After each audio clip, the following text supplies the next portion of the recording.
Hai semuanya, Assalamualaikum warahmatullahi wabarakatuh. Ketemu lagi sama aku Hanifa. Apa kabar teman-teman? Semoga kalian selalu sehat, baik-baik aja kayak biasa ya guys. Aduh, seneng banget nih bisa bawain kasus lagi buat kalian. Oke deh, tanpa basa-basi lagi, kayak gimana sih kasusnya?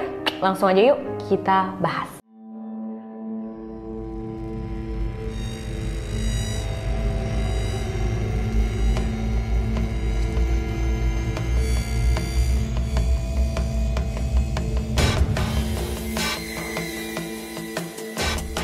Nah, kasus kali ini terjadi di Inggris tentang seorang serial killer yang menurut aku ini mengerikan banget karena terjadinya tuh bukan yang di zaman dulu gitu guys, tapi udah di zaman modern ini. Korbannya pun lumayan banyak loh. Kok bisa ya teman-teman ya?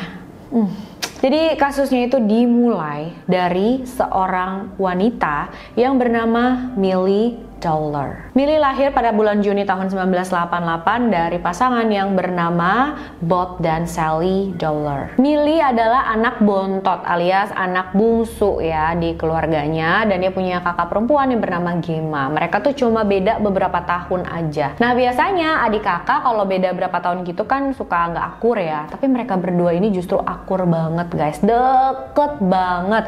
Mereka curhat tentang cowok, curhat tentang teman-teman, pokoknya tentang apapun mereka itu pasti berbagi cerita. Mereka sering ngadain acara bareng. Millie punya hobi bermain beberapa alat musik, salah satunya adalah saksofon. Di mata orang-orang terdekatnya, Millie ini adalah anak yang baik, dia ramah, sangat-sangat mudah bergaul, dia suka bersosialisasi, dan dia bisa membuat orang-orang di sekitarnya itu jadi merasa bahagia, jadi happy. Pokoknya menurut teman-teman dan keluarga Millie, kalau ada Millie itu suasana pasti bakalan seru. Tapi suatu hari tiba-tiba ada berita buruk yang membuat keluarga dan juga teman-teman Millie khawatir dan shock banget guys. Karena pada tanggal 21 Maret tahun 2002 sampai malam hari Millie nggak pulang-pulang juga ke rumah. Padahal hari itu pagi harinya ya Millie berangkat sekolah seperti biasa. Tapi sampai jam 7 malam dia belum sampai rumah juga karena khawatir, dan Millie tuh nggak biasa kayak gini, tanpa kabar juga kan sama sekali. Akhirnya ayah Millie memutuskan melaporkan tentang hal ini ke polisi. Dapat laporan kayak gini, petugas langsung bergerak cepat mencari keberadaan Millie. Petugas juga mengecek rekaman CCTV untuk mengetahui Millie itu terakhir terlihat di mana ya. Pertama, petugas mengecek rekaman CCTV yang ada di sekolah Millie, dan dari rekaman CCTV itu terlihat pada jam 3 sore ya, sekitar jam 3:07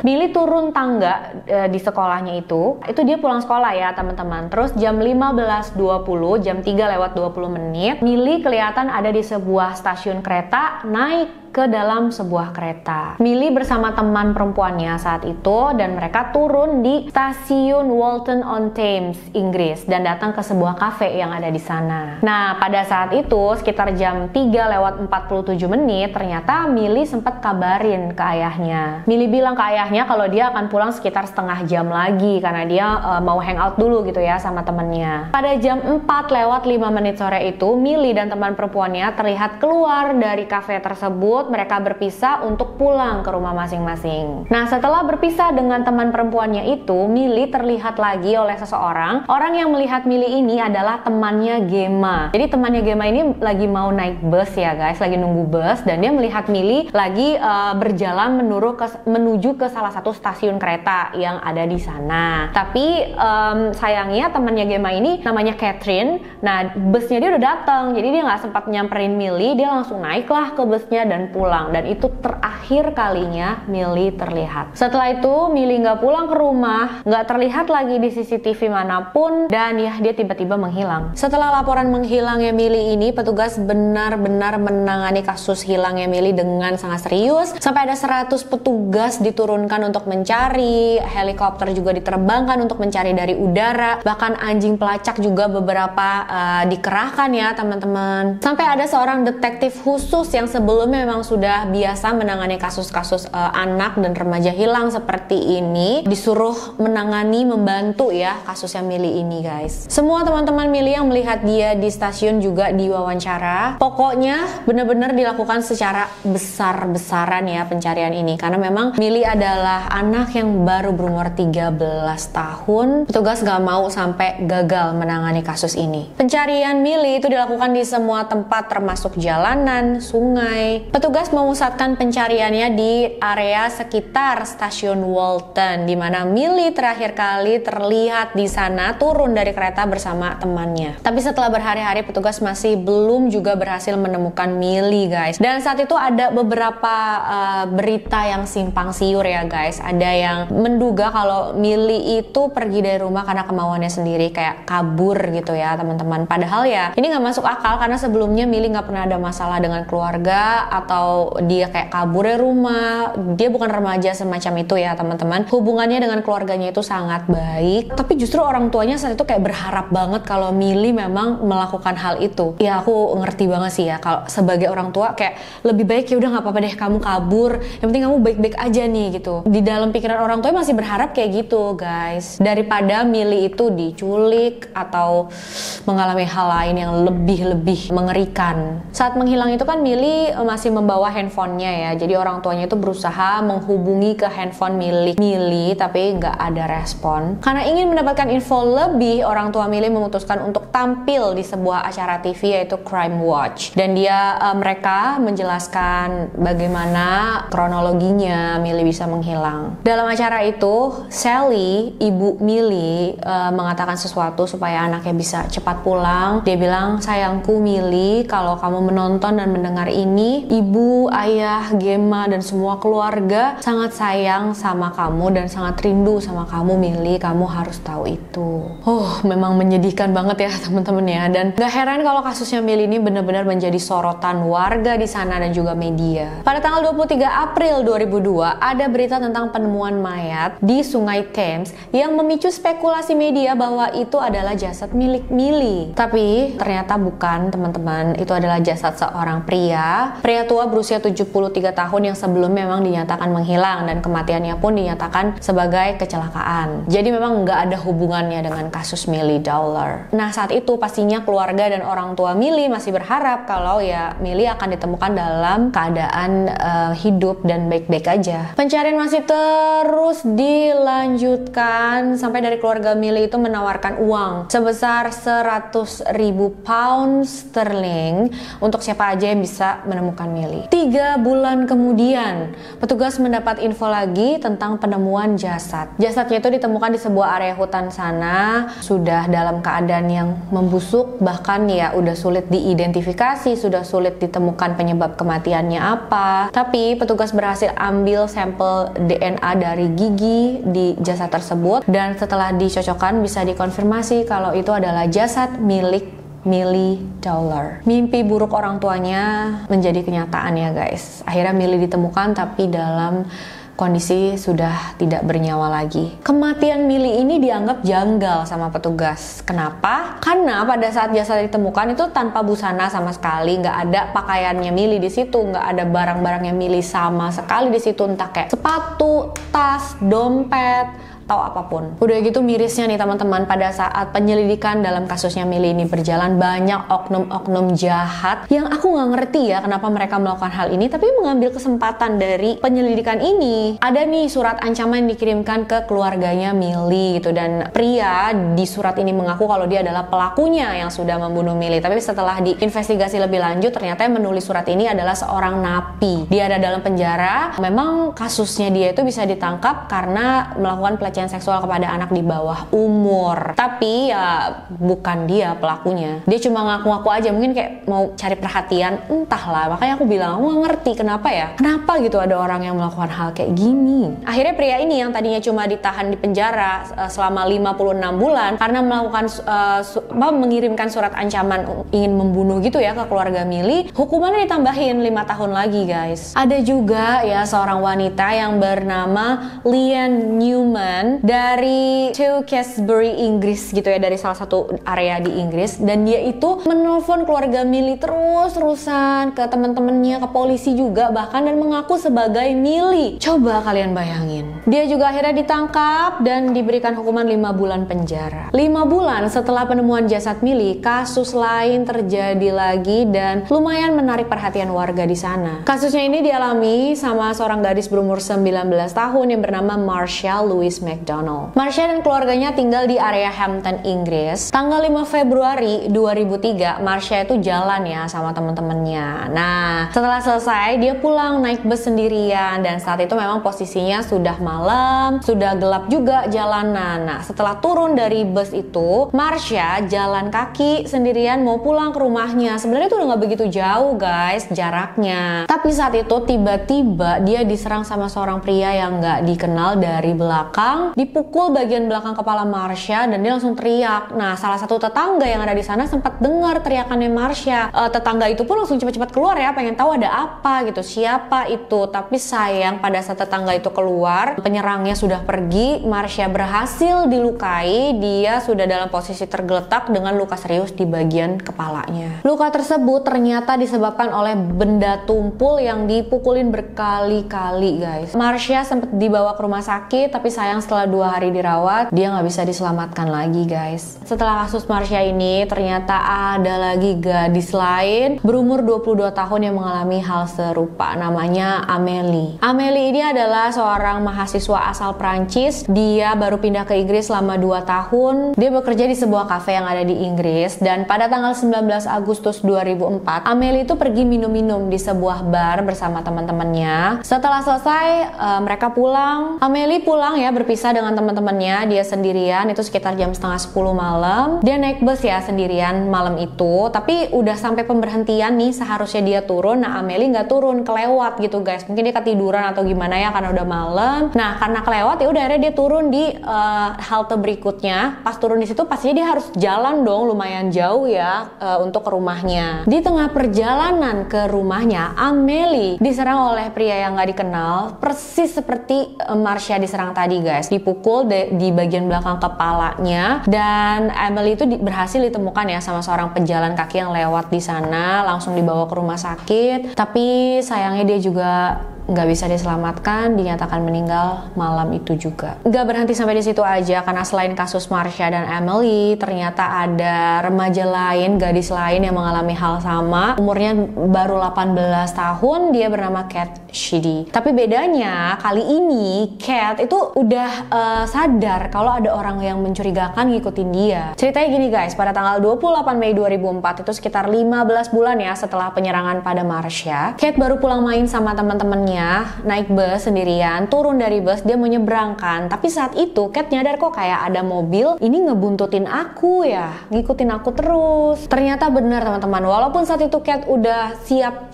kayak udah curiga, tapi dia berhasil ditabrak sama mobil yang membuntuti dia itu sebanyak 2 kali. Dan pastinya ini membuat Cat mengalami luka yang lumayan serius. Habis melakukan hal itu pada Cat, pelakunya langsung pergi begitu aja, tapi untungnya Cat berhasil menghubungi 999 atau kayak layanan darurat di Inggris ya. Cat langsung cepat-cepat dibawa ke rumah sakit dan dia akhirnya berhasil sembuh, walaupun dia butuh waktu yang lumayan lama guys. Setelah beberapa minggu kemudian Cat sudah keluar dari rumah sakit, dia datang ke polisi dan melaporkan tentang hal ini. Dia ceritakan semuanya. Dia ingat kalau mobil yang menabrak dia itu adalah jenis van berwarna putih. Lampu dalam mobilnya itu mati, lampu depan mobilnya juga mati. Jadi saat itu memang Cat nggak bisa melihat dengan jelas ya muka pelakunya. Petugas kepolisian mulai ya menyelidiki kasus ini, dan nggak butuh waktu lama buat mereka berhasil mengkaitkan antara kasusnya Marsha dan Amélie, karena itu modusnya sama banget ya guys. Jadi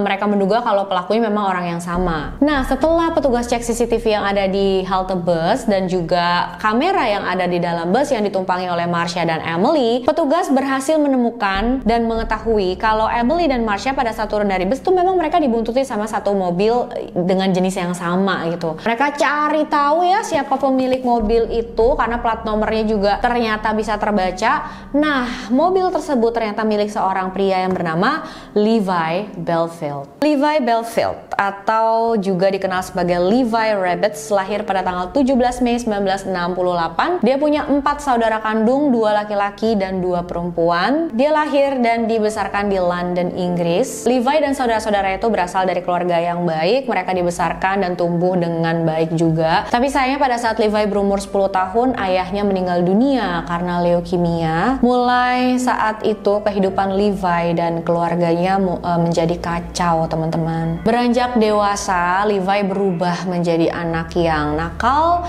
Dia sering melakukan banyak tindak kriminal. Dia mulai melakukan tindak kriminal saat berumur 13 tahun. Dia merampok sebuah rumah, ditangkap dan akhirnya dihukum. Tapi karena masih di bawah umur ya pasti hukumannya nggak berat-berat banget ya guys. Pada tahun 90, Levi sempat menyerang anak seorang petugas polisi. Dia juga ditangkap dan dihukum karena kasus itu. Selain itu dia juga melakukan beberapa pencurian, penyerangan, pelanggaran mengemudi. Dan pada tahun 2002 sebenarnya Levi itu sedang dihukum karena melakukan 9 kejahatan terpisah dan mendapatkan hukuman penjara selama 1 tahun. Dan kalian tahu Levi ini diketahui punya 11 anak dari 3 pacar yang berbeda. Pacar terakhirnya bernama Emma Mills. Nah, untuk mengetahui kepribadiannya Levi, salah satunya ya bisa didapatkan informasi dari mantan pacarnya. Mantan pacarnya bilang Levi itu memang orang yang kasar, temperamental, emosian. Jadi pada saat mereka berhubungan pun ya, saat mereka pacaran gitu, Levi sering banget main tangan. Walaupun mereka ya menjalin hubungan selama 3 tahun, tapi itu hubungan yang sangat-sangat tidak menyenangkan dan bisa dibilang kayak terpaksa gitu ya pacarnya. Bahkan mereka tuh punya 2 anak loh dari hubungan ini. Jadi menurut mantan pacar Levi yang bernama Joe ini, Levi itu sesaat bisa jadi orang yang sangat baik, perhatian, humoris, asik banget diajak ngobrol. Tapi dengan dalam sekejap mata gitu ya, bisa langsung berubah jadi orang yang sangat kasar, jahat. Pokoknya bener-bener berubah total, kayak punya 2 kepribadian gitu guys. Bahkan Levi juga pernah bilang ya sama Joe ini kalau katanya aku tuh sudah pernah memperkosa beberapa wanita lain. Joe juga bilang sama petugas kalau pada saat pacaran dengan Levi dia itu sempat menemukan hal yang janggal, yang aneh banget. Jadi dia sempat temuin ada majalah nih, terus ada pisau juga di situ dan Levi itu sudah mencabik-cabik foto perempuan berambut pirang yang ada di majalah tersebut. Jadi Levi itu kayak punya dendam pribadi lah sama perempuan berambut pirang. Ditanya kan sama Joe kenapa sih, memang Levi cuma jawab pokoknya mereka itu pantas mati. Wow, serem banget ya guys. Dan memang semua korban dalam kasus-kasus ini itu wanita rambut pirang guys. Jadi ya mencurigakan banget ya. Dan kalian tahu selain korban-korban yang tadi aku ceritakan, sebenarnya ada beberapa korban lagi yang mengalami hal yang sama, modusnya sama gitu. Tapi mungkin aku nggak akan ceritain detailnya. Aku kasih tahu namanya aja, yaitu Anna Marie Rennie. Pada saat kejadian dia berumur 17 tahun, sama ya, dia lagi naik bus pulang terus diserang. Tapi Anna ini berhasil kabur dan pulang. Alhamdulillah ya. Terus ada juga wanita bernama Nona Dragesi, tapi umurnya udah 36 tahun. Dan Nona ini juga untungnya bisa selamat, berhasil selamat, walaupun setelah kejadian itu mungkin karena bagian kepalanya yang dipukul, jadi dia mengalami amnesia, hilang ingatan guys. Kasian banget ya. Akhirnya pada tanggal 22 November 2004 petugas secara resmi menangkap Levi. Dia didakwa atas pembunuhan pada Emily dan Marcia. Dia juga didakwa atas percobaan pembunuhan pada Kat Sheedy, Anna Marie Rennie, dan Irma Dragesi. Selain itu dia juga didakwa atas 3 tuduhan pemerkosaan yang lain. Banyak ya. Sayangnya Levi itu nggak dinyatakan bersalah di semua kasus karena katanya sih ada beberapa kasus yang memang buktinya itu nggak cukup gitu ya. Tapi dia dinyatakan bersalah atas kasusnya Marcia dan juga Emily serta percobaan pembunuhan pada Kat Sheedy. Pada 25 Februari 2008 dia dijatuhi hukuman seumur hidup. Oke, pasti kalian bertanya-tanya, terus kasusnya Millie Dollar tadi gimana? Oke guys, setelah petugas menangkap Levi, akhirnya petugas mencoba menginvestigasi ulang, menyelidiki ulang tentang kasusnya Millie ini ya, karena kan modusnya sama nih ya, mirip ya. Akhirnya mereka mengeceklah CCTV yang ada di halte bus, terus kamera yang ada di bus yang ditumpangi Millie, dan ternyata dari rekaman CCTV itu Millie memang diikuti oleh sebuah mobil pas turun dari bus, tapi bukan van putih, melainkan mobil sedan berwarna merah. Tapi setelah diselidiki, ternyata sebelum mempunyai van putih, Levi memang mempunyai sedan berwarna merah itu. Kalian ingat kan Emma Mills, pacar terakhirnya Levi yang tadi aku bilang? Nah, dia bilang sama petugas, iya pak, memang itu mobil milik Levi. Pada kasus Millie Dollar, Levi didakwa lagi atas pembunuhan kasusnya Millie Dollar. Dia dinyatakan bersalah dan diberikan hukuman seumur hidup yang kedua. Jadi dia mendapatkan hukuman seumur hidup double ya guys ya. Udah gak mungkin bebas lah dia ya. 2 kali hukuman seumur hidup, itu bisa puluhan tahun, ratusan tahun kali ya. Akhirnya ya teman-teman, kasus Millie Dowler itu bisa terpecahkan juga lumayan lama loh, dari 2002 sampai 2011. Udah gitu yang ironisnya ya teman-teman, ayah Millie itu sempat dijadikan tersangka.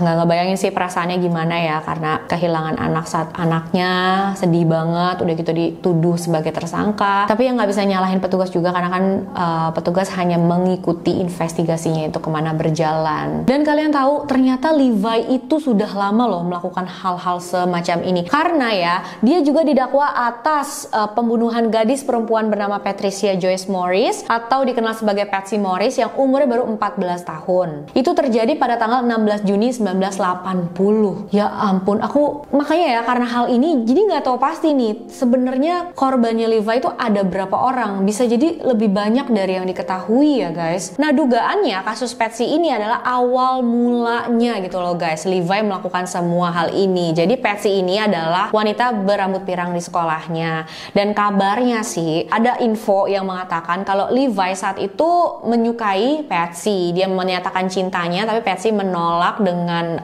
kasar gitu, sampai Levi ini kesel dan akhirnya dia membalas dendam dengan menghabisi Patsy. Tapi ada juga info lain yang berbeda gitu ya. Ada juga yang bilang kalau waktu di sekolah Levi itu suka dibully sama wanita berambut pirang yang ada di sekolahnya. Makanya semenjak itu Levi jadi dendam sama wanita-wanita berambut pirang dan dia mulai melakukan hal ini guys.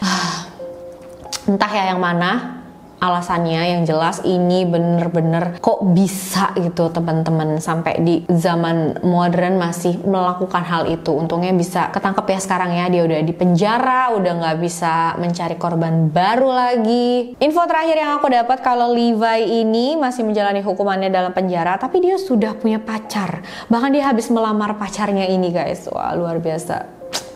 Kok bisa ya ada yang mau ya? Apa nggak takut gitu loh pacaran sama serial killer guys? Dan info tambahan lagi, Levi ini sudah berubah nama menjadi Yusuf Rahim, karena ternyata dalam penjara dia mendapat pencerahan dan dia sudah menjadi muslim sekarang. Ya mudah-mudahan aja dia beneran menyesal dan merenungi apa yang sudah dia perbuat, tapi tetap aja apa yang sudah dia perbuat itu nggak bisa diulang, dan nyawa-nyawa yang sudah dia ambil itu menyebabkan banyak bencana, banyak kesedihan di hati orang, di hati keluarga. Levi ini adalah satu-satunya serial killer di Inggris yang mendapatkan hukuman seumur hidup 2 kali gitu ya, double gitu guys. Dia punya beberapa julukan, diantaranya The Bus Stop Stalker, The Bus Stop Killer, dan The Hammer Man, karena memang dia menyerang korban-korbannya menggunakan palu ya teman-teman. Tapi aku rasa, aduh dia udah nggak pantas ya dapat julukan apapun. Iya, cuma luar biasa jahat aja.